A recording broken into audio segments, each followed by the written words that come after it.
Hello friends. आज के इस वीडियो में हम कवर करेंगे फीचर्स ऑफ जावा के बारे में। इससे जस्ट पहले क्लास में हमने जावा के इंट्रोडक्शन को कवर करा था, जिसमें कुछ पॉइंट्स थे। उनमें से कुछ ये भी पॉइंट्स था कि मशीन लैंग्वेज क्या होता है, जावा क्या होता है और जावा के इंपॉर्टेंस क्या है।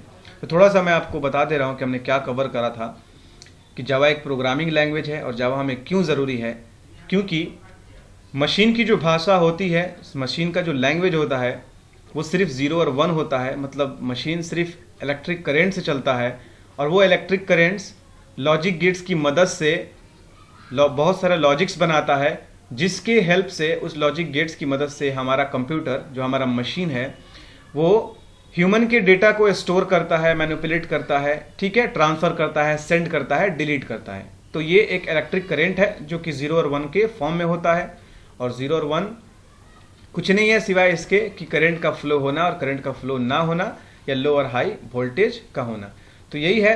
तो जावा एक प्रोग्रामिंग लैंग्वेज है जो इंसान अच्छे से और आसानी से समझ सकता है और उसी जावा की मदद से मशीन से इंटरेक्ट कर सकता है। क्योंकि मशीन हमारी भाषा नहीं जानता है, तो इसीलिए जावा, C++, इस तरह की लैंग्वेजेस, जो पाइथन है, इस तरह की लैंग्वेजेस की ज़रूरत पड़ती है। जैसे ह्यूमन हमारा इंटरेक्ट करता है हिंदी, इंग्लिश, फारसी या स्पेनिश या फ्रेंच, इस तरह की भाषा बोलता है, वैसे जावा भी एक प्रोग्रामिंग लैंग्वेज है जिसकी मदद से हम मशीन से इंटरेक्ट करते हैं।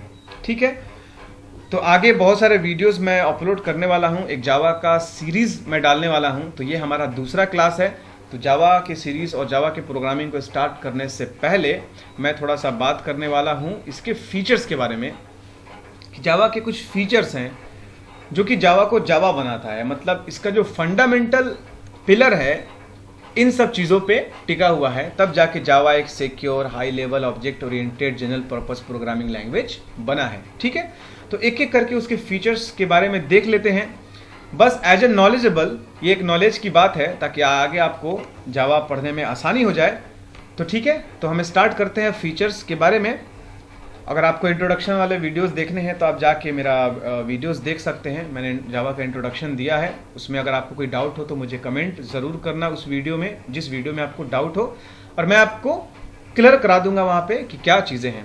फिलहाल come to the point and let's start from features of Java the another topic. ठीक है, तो जावा एक प्रोग्रामिंग लैंग्वेज है और इसके कुछ फीचर्स हैं। फीचर्स का मतलब होता है जावा के कुछ क्वालिटी है, जावा के कुछ गुण हैं जो जावा के अंदर रखे गए हैं। जावा को डेवलप करने से पहले उसको बनाया गया है कि इसकी ये क्वालिटी होनी चाहिए। एग्जाम्पल के तौर पे हर इंसान की कोई क्वालिटी होती है, हर लैंग्वेज का कुछ क्वालिटीज़ होता है, बोलने का तरीका होता है, लिखने का तरीका होता है। ठीक है, तो वैसे प्रोग्रामिंग लैंग्वेज की भी कुछ क्वालिटीज़ होती है, कुछ फीचर्स होते हैं, कुछ गुण होते हैं जो उसके अंदर होते हैं। तो जावा एक सिंपल लैंग्वेज है, ये इसकी पहली क्वालिटी है। तो सिंपल लैंग्वेज से मतलब आप बहुत कुछ समझ सकते हो लाइव इन्वायरमेंट के टर्म में, पर प्रोग्रामिंग लैंग्वेज की दुनिया में सिंपल का मतलब थोड़ा सा हट कर है, जो मैं अभी आपको क्लियर करूंगा। कि Java very easy to learn, Java is a very easy to learn. ये सीखने में बहुत ही आसान है। आसान इसलिए है क्योंकि ये ह्यूमन लैंग्वेज में है। यहाँ कहने का मतलब ये है कि अगर 0 1 1 0 की फॉर्म में अगर हम डेटा समझना चाहें तो बिल्कुल नहीं समझ पाएंगे। बहुत ही डिफ़िकल्ट होगा हमें मेमोराइज रखना, या ऑलमोस्ट इम्पॉसिबल होगा हमें बिलियंस ऑफ डेटा को मेमोराइज करना, याद रखना या उसको समझना। तो जावा क्या है? Java is very easy to learn. Java बहुत ही इजी है समझना, इसलिए इसको सिंपल कहा गया है रादर देन मशीन लैंग्वेज। दूसरा जो पॉइंट है, it's syntax is simple and easy to understand. Syntax का मतलब होता है ग्रामर। ठीक है, जैसे हम इंग्लिश में या ट्रांसलेशन में जो ट्रांसलेशन बनाते हैं किसी भी के बारे में, जैसे कि वह एक लड़का है या मैं एक लड़का हूँ, या वह खाता है वह जाता है, तो कुछ रूल्स होते हैं। ठीक है, आपने ट्रांसलेशन में पढ़ा ही होगा। वैसे जावा के प्रोग्रामिंग को या जावा के कोडिंग को करने के लिए भी कुछ रूल्स होते हैं, उस रूल्स को कहते हैं सिंटेक्स। ठीक है, तो सिंपल का मतलब ये है कि इसके जो रूल्स हैं, इसके जो सिंटेक्स हैं, बहुत ही सिंपल हैं और इजी टू अंडरस्टैंड है। दैट मीन्स इसको समझना भी आसान है, बहुत कॉम्प्लेक्स नहीं है। ठीक है, इसके सिंटेक्स काफ़ी इजी है, हम इसको अच्छे से समझ सकते हैं, जान सकते हैं और कहीं भी इसकी कोडिंग कर सकते हैं on the basis of syntax. अगर मुझे सिंटेक्स पता है तो हम कोडिंग कभी भी कर सकते हैं। इसका जो तीसरा पॉइंट है, रिमूव्ड पॉइंटर। देखिए एक्चुअली क्या है, सिंपल लैंग्वेज है, मतलब इसके अंदर पॉइंटर नहीं है। तो ये जो दो बातें हैं इसको सिंपल बनाती हैं। पॉइंटर थोड़ा सा एक हाई लेवल टॉपिक है, मैं आपको समझाने की उसको कोशिश कर रहा हूँ, ठीक है। क्योंकि अगर आप एक नए हो और आपको अभी पता नहीं उतना, तो मैं आपको इसको ऐसे समझाता हूँ, थोड़ा सा इमेजिन करना तो अच्छे समझ में आ जाएगा। ये आपका मेमोरी है, ऑलराइट। और जब आप कोई डेटा स्टोर करते हो तो वो डेटा सीधे मेमोरी में जाता है, ठीक है। डेटा कहाँ जाता है? मेमोरी में। तो वो डेटा मेमोरी में कहीं ना कहीं स्टोर होता है। सबको पता है कि डेटा को स्टोर करने के लिए मेमोरी चाहिए। तो ये रेड वाला आपका डेटा है मेमोरी में, और मेमोरी के अंदर जहां आपका डेटा स्टोर होता है ना, वो मेमोरी के एक एड्रेस पे होता है। स्टोर कहां होता है? एक एड्रेस पे। तो पॉइंटर क्या करता है? पॉइंटर जो है ऐसे एड्रेस को यानी कि होल्ड करता है। ये आपका डेटा है, ठीक है। चलिए, ये रेड वाला आपका डेटा है और ये ब्राउन वाला जो है ये इसका एड्रेस है। और मुझे इसके एड्रेस को जानना है, तो with the help of pointer हम पॉइंटर की मदद से इस एड्रेस को जान पाएंगे। तो पॉइंटर एक स्पेशल टाइप का वेरिएबल है जो किसी भी वेरिएबल के एड्रेस को बताता है या होल्ड करता है, ठीक। तो जावा के अंदर ये फैसिलिटी हटा दी गई है, क्योंकि इससे पहले जो प्रोग्रामिंग लैंग्वेज थे लाइक सी और C++, उसमें पॉइंटर यूज़ होते थे, जिसके यूज़ होने से उसकी सिक्योरिटी में काफ़ी बदलाव था और सिक्योरिटी काफ़ी कमज़ोर था। तो जावा से ये चीज़ें हटा दी गई हैं। तो जावा हटाने के बाद जावा को और सिंपल बना दिया गया है। तो पॉइंटर का कोई वहाँ पर मदद नहीं लिया जाता है, यानी कि किसी भी मेमोरी के एड्रेस को जानने की ज़रूरत नहीं है, जिससे हमारा डेटा और भी सिक्योर रहता है। ऑपरेटर ओवरलोडिंग के बारे में मैं आपको बाद में बताऊंगा, क्योंकि ये थोड़ा सा हाई लेवल टॉपिक है, ठीक है। पॉइंटर रिमूव कर दिया गया है। ऑटोमेटिक गार्बेज कलेक्शन, जो इसका चौथा पॉइंट है, ऑटोमेटिक गार्बेज कलेक्शन इन जावा, ये इसको सिंपल बनाता है। मैं आपको समझा रहा हूँ एग्जाम्पल पे। आपका ये मेमोरी है, ऑलराइट। मैं इसको, ये येलो वाला जो आपका मेमोरी है, ठीक है। और इस मेमोरी में जब भी जावा कोई भी अपना क्लास क्रिएट करता है और उस क्लास का ऑब्जेक्ट क्रिएट होता है, तो ये मेमोरी में एक स्पेस लेता है, ठीक है। तो ऑब्जेक्ट की मदद से, with the help of object, हम मेमोरी में, ठीक है, कहीं ना कहीं स्पेस लेते हैं। तो जब हमें उसका काम नहीं रहता है, तो ये जो स्पेस लिया गया है ऑब्जेक्ट के थ्रू मेमोरी में, उसको ऑटोमेटिकली खाली कर देता है, रिलीज कर देता है। इससे पहले प्रोग्रामिंग में ये फैसिलिटी नहीं थी। लाइक C++ में जब हम कंस्ट्रक्टर क्रिएट करते थे तो मेमोरी एलोकेट होता था, और जब हम डिस्ट्रक्टर यूज करते थे तभी जाके मेमोरी रिलीज होता था, नहीं तो वो मेमोरी एलोकेटेड रहता था। इससे क्या होगा? मेमोरी ज़्यादा कंज्यूम होगा तो मेमोरी पे ओवरलोड आएगा, ठीक है। तो जावा के अंदर ये फैसिलिटी डाल दी गई है कि ऑटोमेटिक गार्बेज कलेक्शन की फैसिलिटी डाल दी गई है, जो कि जावा को सिंपल बनाता है। और कोई भी मेमोरी उसमें एलोकेट होता है तो काम करने के बाद ऑटोमेटिकली वो रिलीज हो जाता है, ऑलराइट। तो मुझे लगता है कि आप ये बात समझ गए होंगे कि सिंपल क्या चीज़ें हैं जावा में, ठीक है।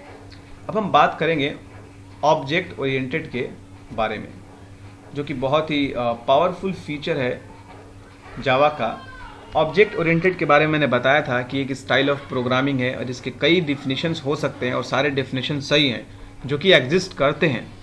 यहाँ ऑब्जेक्ट ओरिएंटेड का मतलब होता है organise our software as a combination of different types of object, यानी कि अपने सॉफ्टवेयर को ऑर्गेनाइज करना, इकट्ठा करना, ऐसा इकट्ठा करना कि हम उसके डेटा, बिहेवियर, उसके एट्रीब्यूट्स, उसकी क्वालिटी को इनकॉर्पोरेट कर सके, मतलब एक जगह रख सके। चलिए मैं आपको एक एग्जांपल के तौर पे समझाता हूँ।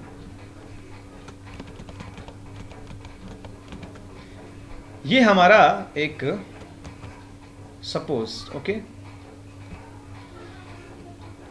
ये हमारा एक फील्ड है और इस फील्ड के अंदर मतलब एक बाउंड्री है, इस बाउंड्री के अंदर बहुत सारे कंपोनेंट्स हैं, ठीक है, कुछ क्वालिटीज़ हैं इसके अंदर। आपका ये फार्म हाउस मान लीजिए, जो भी, ठीक है, इसके बारे में किसको पता होगा? जो इस फार्म हाउस का जो मालिक है उसको पता होगा, या जो गेट कीपर है उसको पता होगा, ठीक है। अगर किसी को एक्सेस चाहिए तो वो इस गेट से आएगा, जो हमारा गेट है ये गेट से आएगा, और ये गेट पे गेट कीपर खड़ा है और इसको पता है कि कैसे दाखिल होना है, इस फार्म हाउस के अंदर क्या क्या चीज़ें हैं। यहाँ पर फाउंटेन है, यहाँ पर एनिमल गार्ड है, यहाँ पर डाइनिंग रूम है, यहाँ पर ड्राइंग रूम है, यहाँ पे गेस्ट रूम है, जो भी चीज़ें हो सकती हैं, मैं एग्जांपल बता रहा हूँ। तो ये दरवान जो है, जो खड़ा है यहाँ पे गेट कीपर, ये ऑब्जेक्ट की तरह काम कर रहा है। मतलब इसको पता है, इस बंदे को पता है कि इस फार्म हाउस के अंदर ये चीज़ें हैं, इस फार्म हाउस के अंदर ये चीज़ें हैं, और इस फार्म हाउस के अंदर ये सब चीज़ें हैं, और ये बाहर वाले लोग को बताएगा कि इस फार्म हाउस के अंदर क्या क्या चीज़ें हैं। तो ऑब्जेक्ट को ये बात पता होता है कि उसके फार्म हाउस में क्या क्या चीज़ें रखी गई हैं। तो जावा के अंदर जो ऑब्जेक्ट है वो इसीलिए ऑब्जेक्ट ओरिएंटेड कहते हैं, क्योंकि ये सॉफ्टवेयर, मतलब अगर ये सॉफ्टवेयर है और सॉफ्टवेयर के कंपोनेंट्स हैं, ये एक मेथड है, ये भी एक मेथड है, ये भी एक मेथड है, तो ऑब्जेक्ट को ही पता होगा कि किसी क्लास के अंदर क्या चीज़ें रखी गई हैं, ठीक है। तो इसीलिए कहते हैं कि ये ऑब्जेक्ट ओरिएंटेड है। दैट मीन्स किसी भी सॉफ्टवेयर के एट्रीब्यूट्स को, क्वालिटी को इनकॉर्पोरेट करता है, मतलब एक जगह रखता है और उसको पता होता है कि मेरे अंदर क्या क्या चीज़ें हैं, ठीक है। अब इसके कुछ कॉन्सेप्ट होते हैं, इस ऑब्जेक्ट ओरिएंटेड जो है उसके कुछ कॉन्सेप्ट हैं, मतलब कुछ क्वालिटीज़, उसके भी कुछ फीचर्स हैं ऑब्जेक्ट ओरिएंटेड के, जैसे कि ऑब्जेक्ट हो गया, क्लास हो गया, इनहेरिटेंस हो गया, प्लेमॉर्फिज्म्स हो गया, एब्स्ट्रैक्शन हो गया और इनकैप्सुलेशन हो गया। ये सारे कॉन्सेप्ट हैं ऑब्जेक्ट ओरिएंटेड के, और इसी की बुनियाद पर, इसी के बेस पे जावा हमारा बनता भी है। तो आइए हम इसको एक एक करके समझते हैं। सबसे पहले हम आपको इनकैप्सुलेशन का एग्जांपल देंगे, क्योंकि पहले इनकैप्सुलेशन ही से स्टार्ट होता है हमारा जावा का कोडिंग और प्रोग्रामिंग। तो मैं आपको एग्जांपल पे समझाने की कोशिश करता हूँ, ठीक है।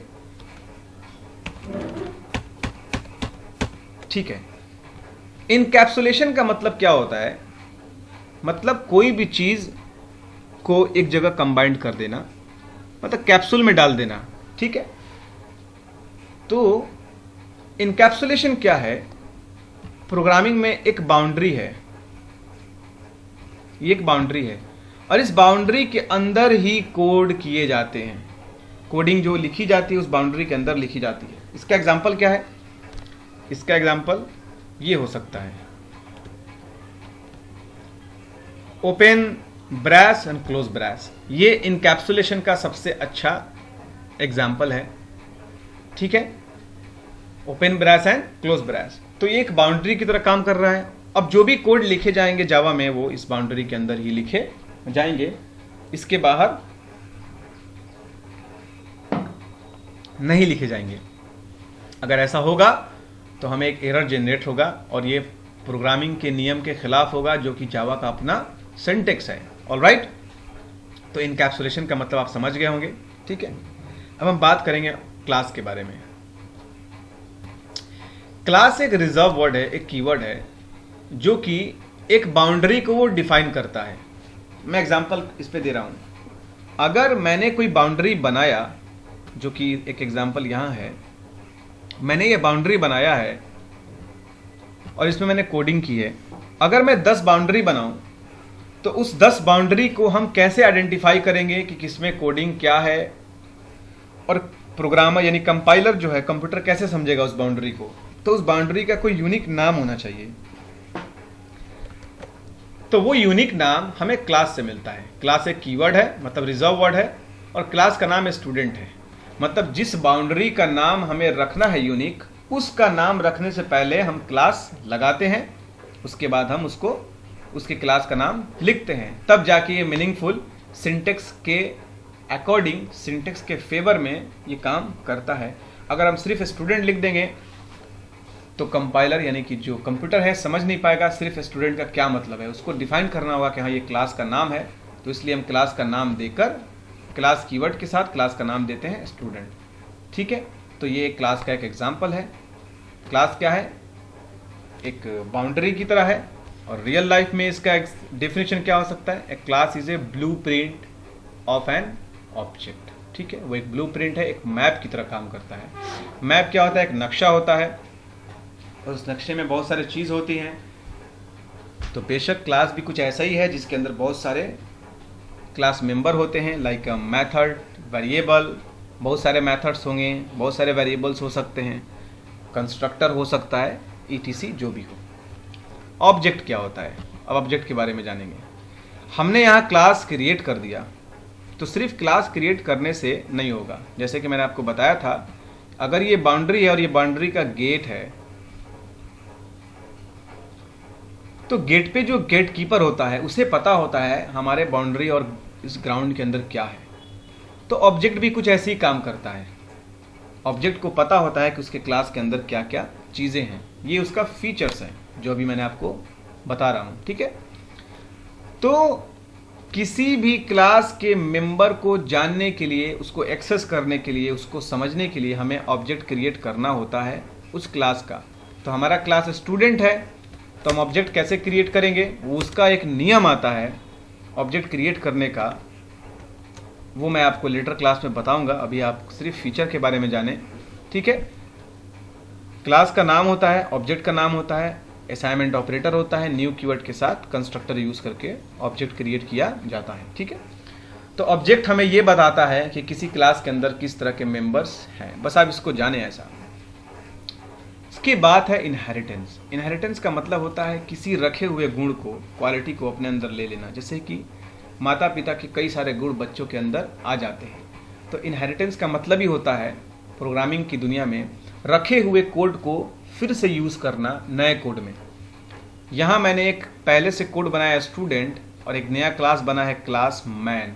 मैं चाहता हूँ कि स्टूडेंट के सारे गुण इस आदमी वाले क्लास के अंदर आ जाएं, तो हम यहाँ एक्सटेंड कीवर्ड यूज़ करेंगे। ये एक रिजर्व वर्ड है जावा का, जिसकी मदद से इनहेरिटेंस होता है, और उस क्लास का नाम लिखेंगे जिसका हमें कोड उठाना है। तो मुझे इसका कोड उठाना है स्टूडेंट का, तो मैं उसको वहाँ दे दूँगा। अब स्टूडेंट के अंदर जो भी फीचर्स होंगे, जो भी क्वालिटीज़ होंगी, वो सारे के सारे इस क्लास के अंदर चले आएंगे। तो ये है इनहेरिटेंस का एग्जाम्पल। तो ये सब बुनियादी चीज़ें हैं जिस पर हमारा जावा का प्रोग्रामिंग टिका है। ठीक है, पॉलीमॉर्फिज्म्स एब्स्ट्रैक्शन को मैं बाद में डिस्कस करूंगा, क्योंकि ये हाई लेवल टॉपिक है और इसके लिए कोडिंग्स करने होंगे, तो मैं आपको लेटर क्लास में डिस्कस कर दूंगा। ओके, फिलहाल मैं इस वीडियो में सिर्फ फीचर्स की बात करने वाला हूँ।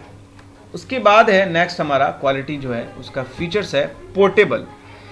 जावा एक पोर्टेबल लैंग्वेज है। डैट मीन्स एक ऐसी फैसिलिटी जिसके कोड को एक जगह से दूसरे जगह कैरी किया जाए। मतलब आप अपने कोड को यहाँ लिख रहे हो, आप चाहो तो इस कोड को अमेरिका, यूएसए, रसिया, दिल्ली, पंजाब कहीं भी भेज सकते हो। तो ये फैसिलिटी जावा के अंदर है। बाकी इससे पहले पिछले प्रोग्रामिंग में इस तरह की फैसिलिटीज़ नहीं थी। जिस सिस्टम में कोडिंग की जाती थी वो उसी सिस्टम में ही चलता था, पर जावा ने इस फैसिलिटी को भी अपने अंदर शामिल कर लिया, जिससे कोडिंग और भी आसान हो गया और हम कहीं भी कोडिंग करके कहीं भी कोडिंग प्रोग्रामिंग कर सकते हैं और उसका कोड्स कहीं भी यूज़ कर सकते हैं। तो ये पोर्टेबिलिटी यानी पोर्टेबल जावा के अंदर फीचर्स है। Platform independent. ठीक है, प्लेटफॉर्म इंडिपेंडेंट के बारे में हम जानेंगे। Write once and run anywhere, इसको एग्जांपल से समझेंगे। हमारा एक प्लेटफॉर्म है, एक सिस्टम है,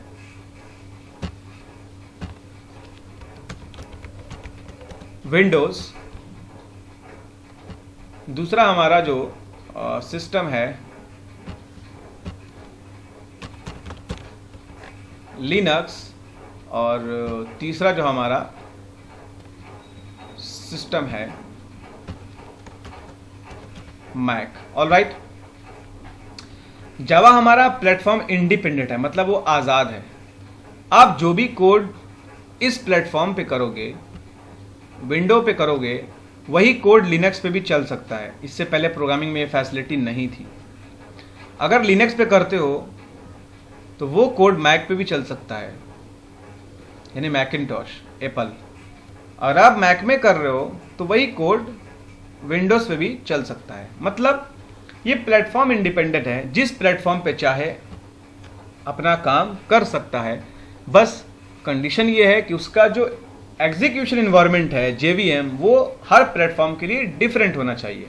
लिनक्स का डिफरेंट है, विंडोज़ का डिफरेंट है, मैक का डिफरेंट है। बाकी बाइट कोड आप कहीं से भी कर लो, ठीक है, वो चलेगा सारे के सारे प्लेटफॉर्म पे।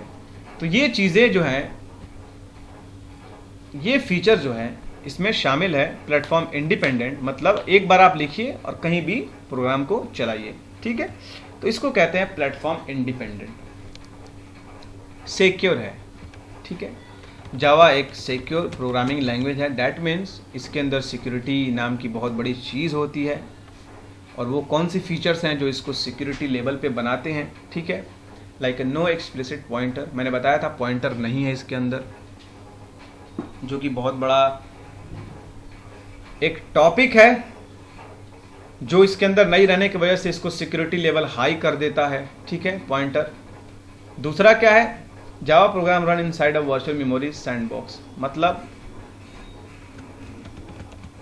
मेमोरी के अंदर, इसके जावा के अंदर जो मेमोरी होता है ये रैम है, और इसी रैम के अंदर जावा अपना अलग एग्जीक्यूशन इन्वायरमेंट क्रिएट करता है जिसको कहते हैं JVM।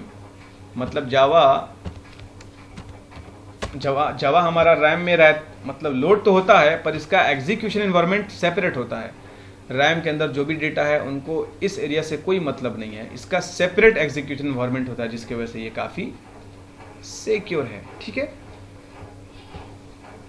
तो ये सब चीज़ें हैं जो इसको काफ़ी सिक्योर बनाती हैं, ठीक है। वैसे सी उतना सिक्योर नहीं है, पर जावा काफ़ी सिक्योर लैंग्वेज है, ठीक है।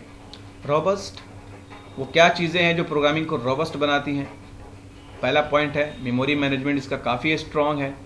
मतलब ये मेमोरी को ऑटोमेटिकली मैनेज करता है। जावा प्रोवाइड ऑटोमेटिक गार्बेज कलेक्शन की फैसिलिटी काफ़ी इसके अंदर जो इम्पोर्टेंट है वो भी है। मैंने इससे पहले बताया था गार्बेज कलेक्शन क्या होता है, ऑटोमेटिक मेमोरी रिलीजिंग, ठीक है।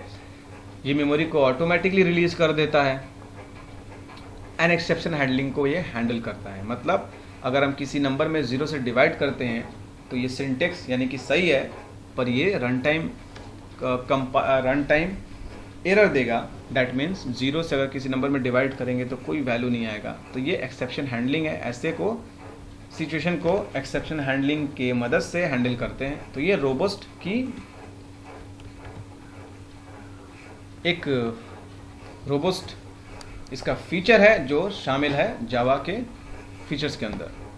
आर्किटेक्चर न्यूट्रल, ठीक है। जावा कहीं भी किसी मशीन पर रहे या वो 62 बीट हो या 64 बीट हो, वो आर्किटेक्चर न्यूट्रल रहता है। डैट मीन्स उसका जो प्रिमिटिव टाइप्स है, इंट का साइज 2 बाइट 4 बाइट जो भी हो, ये हमेशा 4 ही बाइट रहता है, ठीक है।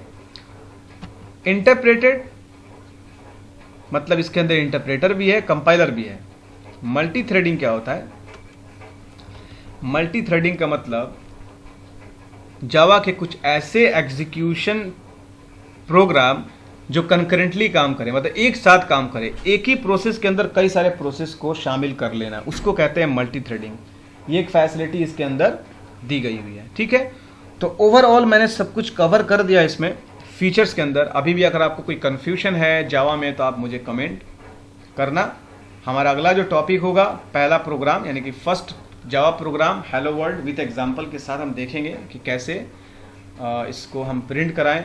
इसके साथ साथ हम मेमोरी मैनेजमेंट पे भी बात करेंगे कि जावा को कैसे मेमोरी मैनेजमेंट करना है, ठीक है। अगर आपको इंस्टॉलेशन पता है तो ठीक है, अगर इंस्टॉलेशन नहीं पता है तो मुझे कमेंट ज़रूर करना कि आपको ये भी नहीं पता है कि कैसे इंस्टॉल करना है जावा को इंस्टॉल करने के लिए आप इक्लिप्स डाउनलोड कर लो या जावा JDK डाउनलोड कर लो, या मोबाइल में भी उसके फीचर्स आते हैं, वो भी हम देख लेंगे, ठीक है। फिलहाल कल हम इसी प्रोग्रामिंग में कवर करेंगे कि जावा को हमें जब रन करना है तो क्या क्या यूज़ करने होंगे, ठीक है। तब तक के लिए हैव अ नाइस डे। जय हिंद। एंड मेरे वीडियोस को लाइक करना, शेयर करना और सब्सक्राइब चैनल को कर देना ताकि आपको आने वाले टाइम में अपडेट्स मिलती रहें। Have a nice day.